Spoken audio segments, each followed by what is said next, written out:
Welcome to the TU Sports Extra Show. I'm your host, Juwan-lee, joined by our TU reporter, Michael Peters. This is the first official show of the season, first official show of the Tre Lamb era, and this is the first show of the TU's football season. We are here. This is game week. We're a few days out from TU's opener. Michael, how are you feeling today? I feel great today. I had a busy day at Tulsa yesterday. Got to go to the press conference at noon to listen to Tre Lamb and a couple players talk. Went through the offices yesterday to get some kind of advanced knowledge on what the game day atmosphere will look like, and then made a stop by Tre Lamb's coaches show at Elgin Park last night to kind of cap it off and kind of get the sense of what the fan base feels like. So it was a big day. It feels like football season now. I'm glad. I love to hear it. So as I mentioned, TU opening the season Saturday against Abilene Christian, 7 p.m. So let's get right into it. Michael, what was your biggest takeaway from Tre Lamb's coaching show last night? Well, I think firstly, there's a lot of enthusiasm in the fan base. I mean, the people that were there last night are usually the people that are mostly always there, but there just seems to be a little bit of an uptick of enthusiasm, a little more excitement than normal. The other thing that I thought was very interesting is Tre Lamb's comments during the show. There was much more pointed criticism of the previous regime in his show last night, and that he has he is criticized, and he never calls by name, but it was a little more pointed. He talked a little bit about how, and we'll get in, I guess, kind of later on about Kirk Francis and kind of what his expectations are for the year, but a little bit about how a lot of the quarterback shuffling that they did under the Kevin Wilson regime, maybe it held Kirk Francis back last year. A little bit about, some criticism of how talented they were at tight end last year, but didn't really use tight ends in the passing game.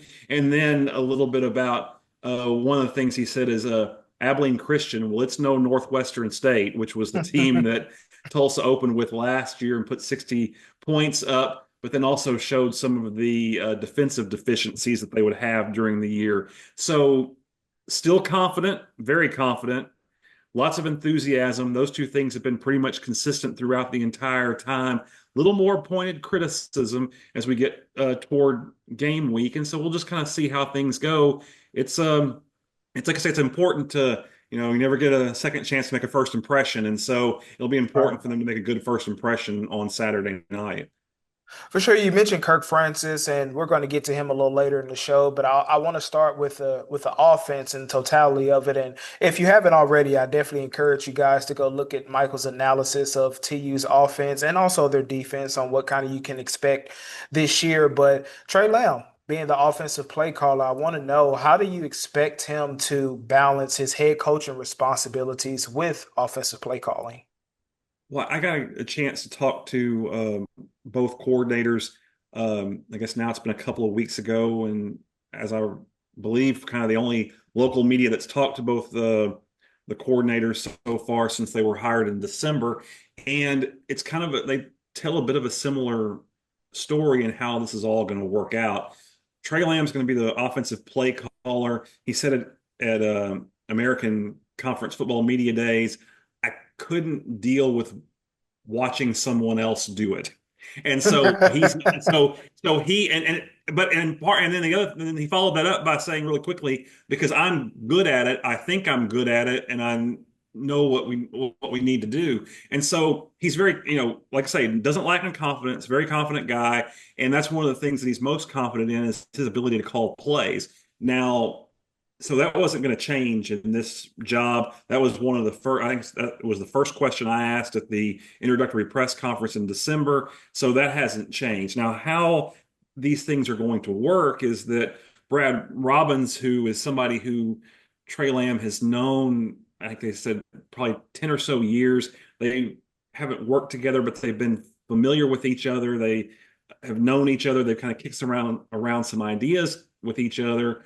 Well, he's going to have a lot of the weekday responsibility of helping build the game plan. He's going to be the person who's going to be in coaches' meetings when Tre Lamb is doing donor events or doing media or handling other um, head coaching responsibilities. And so that's what, Brad Robbins' job is going to be as a play caller. I mean, as an offensive coordinator, he's going to be the person that sort of gathers everyone together during the week. Tre Lamb's going to call the plays on Saturdays.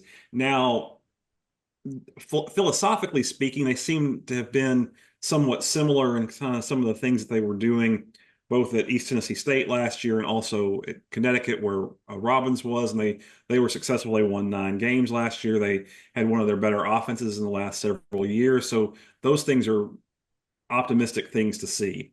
In terms of defensively, Josh Reardon has been the defensive coordinator for Tre Lamb all 5 years of his head coaching career. He was the person that Lamb named at Gardner Webb for his first job, and he's carried on with him. When Tre Lamb was hired, Reardon was brought over as an assistant coach with no title. And then as the process went along, Reardon was named the defensive coordinator.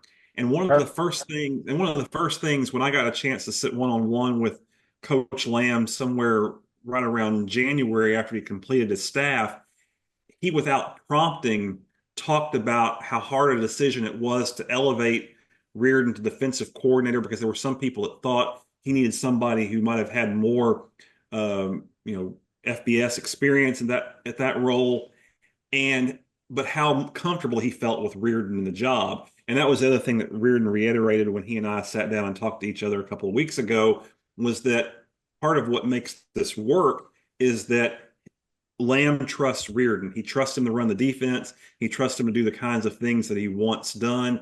He trusts that when he walks down to the defensive coach's office in the middle of the week and says, "Hey, I really need X as part of the game plan," it'll get done. And so I think that was kind of how this thing is all going to operate. Now, how successful is it going to be? Well, we'll have to see how that goes. I think it's going to have to go a long way to pull Lamb away from that job. I guess the last three. This is the fourth straight Tulsa coach who's called offensive plays because Kevin Wilson called offensive plays up until about the middle of last year when he gave that responsibility to his coordinators, which somewhat seemed a little bit like it was we're trying to jettison some people so that perhaps he could keep his job in the long run. Didn't work out that way. Philip Montgomery, who was Art Briles' offensive coordinator at Baylor, when he took the job, he called his plays. Bill Blankenship also called his plays, and then that became his undoing in the end because they weren't as effective when he hired his son as the offensive coordinator for his final year. That was kind of the final nail in his coffin. Same way too, Montgomery, that turned out to be, one of the weaker sides of the ball as his tenure continued. It was very strong early on, and then as his tenure continued, it kind of derailed a little bit. And the same thing with Kevin Wilson. That was, they had trouble blocking, they had trouble, passing the ball, pass protection.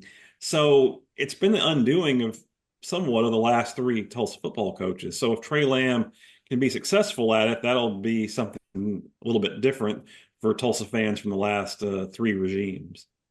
Let's talk about the guy who is going to be at the center of Tre Lamb's offense. That is Kirk Francis. Dealt with some injuries last year, dealt with a little bit of struggles under the past regime. How does he fit into Lamb's system this year? And also, do you have confidence that he'll have a bounce back season in 2025? He is pretty much from about, I guess, maybe the second week of spring practice on, he was the starter. When Tre Lamb first got here, he said, "Hey, we have Tim Carpenter, who was a freshman last year, who started to get some time in kind of garbage time as the year went on. He seemed like he was probably going to be Wilson's heir apparent to the job.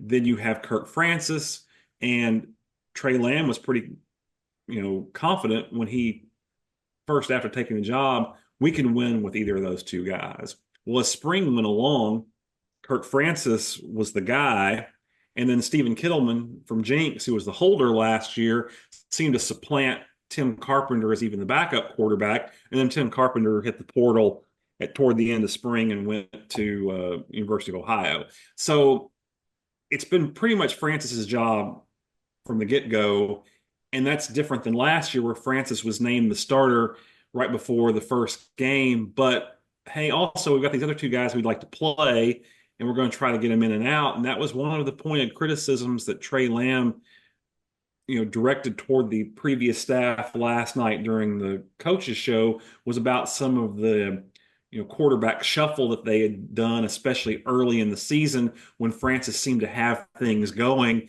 and then he would drive them part of the way down the field, and then they'd pull him out and put in Cardell Williams or Cooper Legas to try to do some more running and have a little bit of kind of different look to their offense. So Lamb was pointed about that. I think he gave Francis the job because he knew Francis needed the confidence of having the job. Mhm, By most mhm. accounts, Kirk Francis is a very nice guy. Kirk Francis he was voted a team captain, so he's somebody that people appreciate as a leader. He's somebody, since he's from Metro Christian, people in town want to cheer for. He's got a lot of good things going for him. I think when given the proper time, he throws a nice deep ball. Part of the problem is he's not very mobile. Last year, when they had a lot of pressure, he was a sitting duck a lot of times. And then as the season went along, you could tell that he got antsy with the pressure. I think he also had some injuries. They didn't disclose exactly the nature of those injuries as the season went along last year, but he had those injuries, and that with the antsiness eventually cost him the job. But when they were good, I guess with the exception of the comeback against UTSA last year, pretty much it was because Francis was able to throw the ball down the field and make things happen. They seemed last year to reel him in a little bit and try to do a little less and not let him go as deep. I think Lamb's plan is similar, but Lamb also feels like he has more weapons. Lamb has said pretty much consistently also since the spring, the receiving core is the best group. And I think we'll get into that, as we break that down a little bit later on. But he feels like he's got a lot of skill in the receiving group. And because of that, he feels like he can have, Francis sort of distribute the ball and they can make plays that way. As he said last night, I need you to be Clark Kent, not Superman.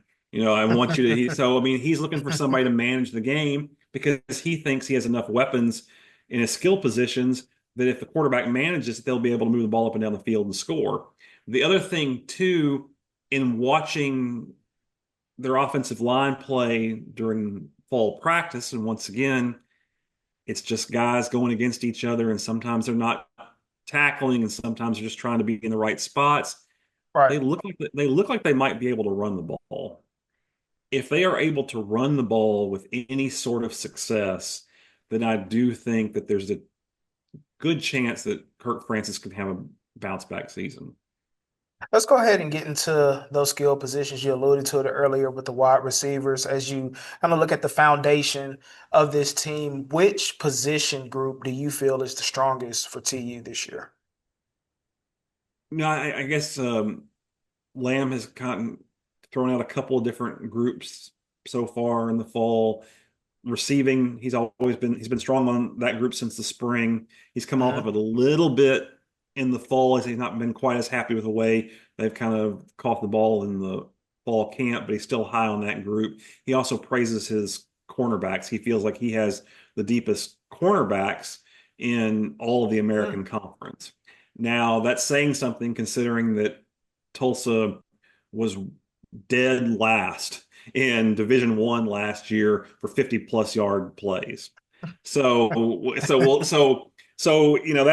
going to be, and only a couple of those guys, a lot of those guys that he's praising for being part of that depth are guys that came back from last year, guys like Elijah Green, guys like Kewan Parker, local guy, Nunu Campbell, another local guy. Those are people that were on the previous defense that was bad last year, and those are guys that he's praising. So we'll see how that goes.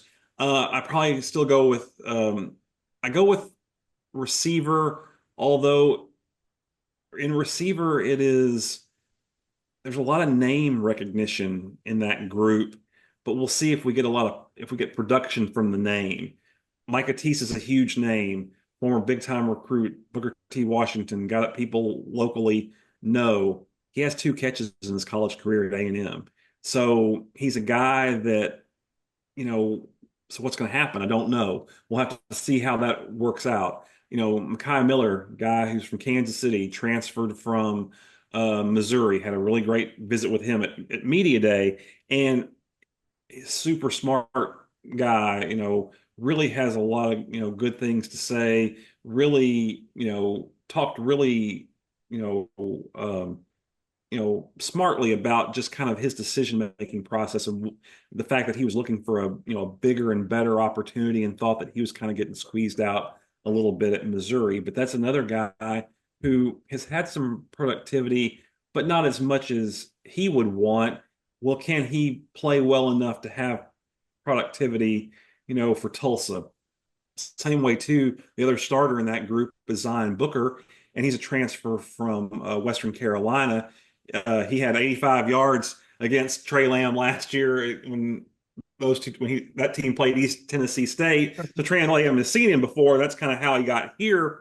Well, does that translate? And there's going to be a lot of those questions because, as I've talked about previously in different spaces, Tulsa has, you know, not totally this way, but mostly this way. They have 2 distinct pools of transfers. Ones were players who were really good at the FCS or lower level who were trying to step up in class, and those who were highly regarded recruits who went to Power Four schools who didn't really perform up to expectation, and in some cases didn't perform at all, and are now dropping back a smidge in class to see what they can do. And that's going to be the test at the receiving group.